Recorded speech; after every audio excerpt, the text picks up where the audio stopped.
Today I have this amazing piece of opal. It's a knobby opal and it's a half knobby, so it's pretty much topless. Because this opal knobby is only half knobby, it's lacking the cap that a usual knobby can form. So in replacement of that cap is something called copite needles. And copite needles are these little strands of whatever they are, and they go through the stone, sometimes right through the gem, and sometimes they only sit on the outside of the surface. And I believe that this piece may have the copite needles disappear inside the gem. So I'm hoping, and I've put a lot of money on hoping that this is going to work, to get a nice gem out of this without any of those copite needles. So let's get on the wheel and see if my risk pays off. So you can see the magnificent colour that's shining through the skin of this opal, but in the top of this is all copite needles, and down the back what looks like black potch. When I grab the gem torch, you can see it just glows straight through. So if there is any chance of this being a black opal, it will be a black crystal opal. So if I turn that light off and then I shine the light in there, you can see it's quite bright. And if I turn the light up a bit more, you can see everything's quite clear, but in the top of this stone is a bunch of copite needles. So I really need for this gem to clean up. Oh, and I will point out that right down there, closer to that clear potch, there's a little red bar, and I am hoping that that little red bar actually shows up when I cut more of the top off. So as those copite needles come out, that'd be the goal. Anyway, let's get into it and see if we can cut something decent. So I'm just going to touch it on the wheel, and I've chosen the really fine wheel today because it's a very intricate stone and it doesn't really need a lot of weight taken off it. It just needs some precision care and a lot of speculation that it will clean up nicely.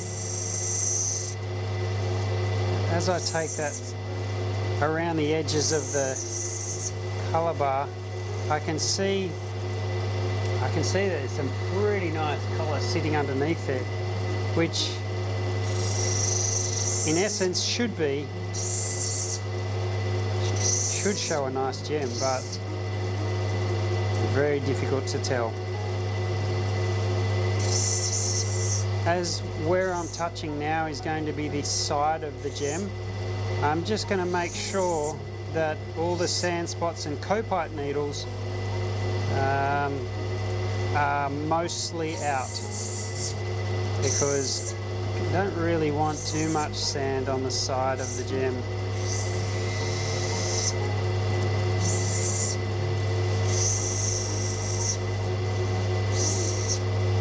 I've got to be careful, really careful, especially not to lose some of that potch on the back, because that's what's keeping the stone dark, it seems. And I would really like to keep the stone dark. Anyway, you can see there that there's some really nice colour showing up on the edges of the bottom of the stone. So it looks pretty good. Alright, so I think it's time. I just want to see what it looks like from the top. So I'm going to take all that copite needle off and skin and pray that it cleans up nicely. So here we go, I'm going in.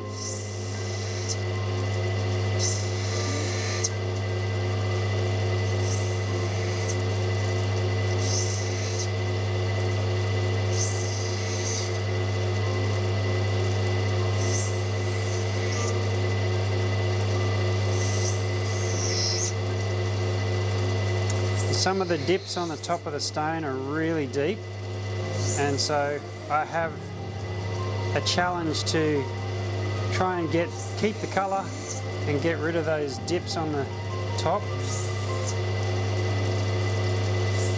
which is really quite scary, because I really need that colour to stay before that sand comes out. Oh gee, that's deep. Oh, that colour is ridiculous, but I can see those copite needles still in there. Oh, they're in deep too. Deeper than I imagined. Oh boy. Oh boy.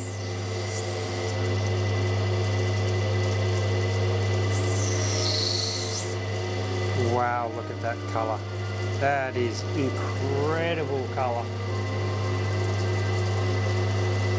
Absolutely incredible. So looking closely at this gem,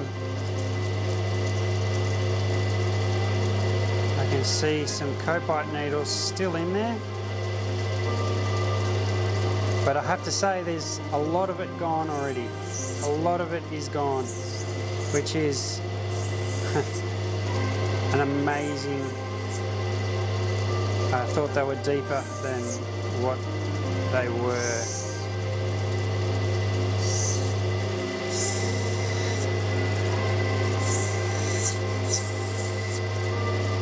So it seems to me that the further I'm going down, the better the colour seems to be getting.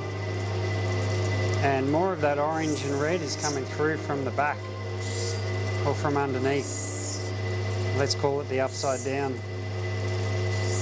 So, this is looking like it's going to be a nice gem. Very nice gem. So I'm just going to take a little bit off the back, which I can't do anything about. With the size of the gem it is, I'm going to have to lose some of that potch off the back, unfortunately, which is what's keeping it quite dark.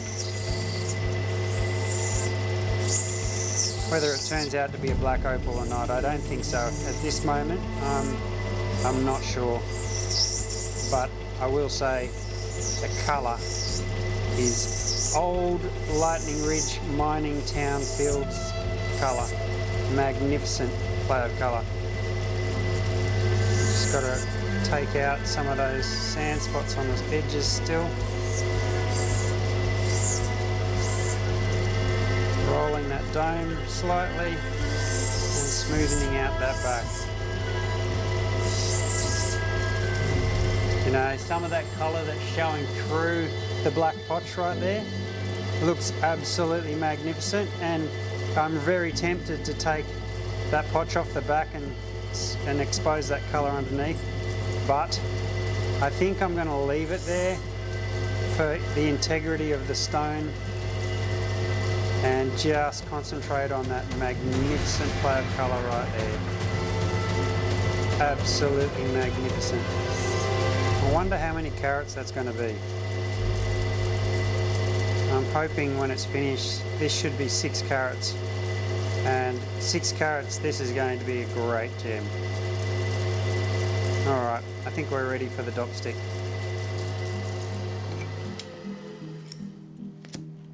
It's a shame that this opal had copite needles running through it, and some of them went really deep into the gem.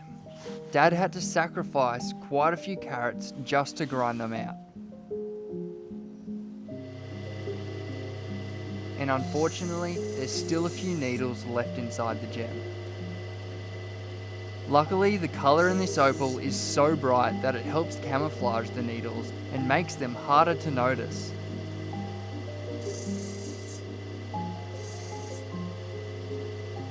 We bought a few other pieces from the same parcel that also have these needles.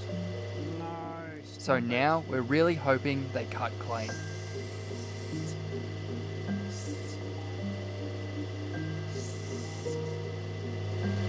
It's just about out, and crikey.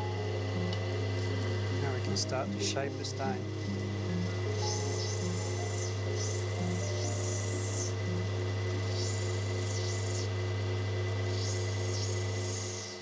This type of opal comes from the old Lightning Ridge fields, which usually produces high quality material and cuts clean, so it's definitely unexpected. But that's opal cutting. It's always a gamble, and it's part of the risk we take.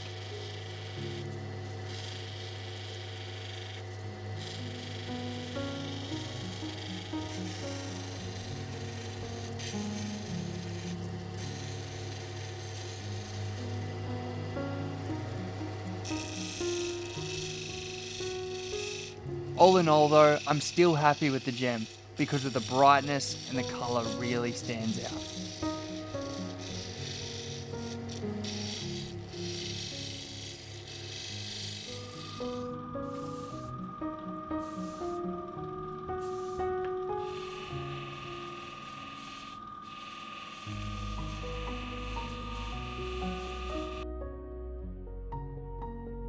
Well, I'm really quite impressed with the way this gem cut. While there is still a few tiny little copite needles inside the stone, the colour is absolutely ridiculous, and it weighs 5.39 carats, so it was around the area where I was hoping for, and I did lose probably a whole carat taking some of those extra copite needles that were right on the surface out.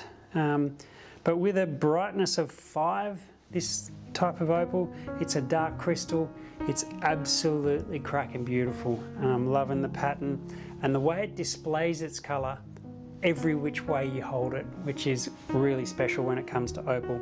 So 5.39 times around about $2,500 a carat. You do the math, it's quite a nice stone. I'm very happy with that. Thanks for watching, and I'll see you next time.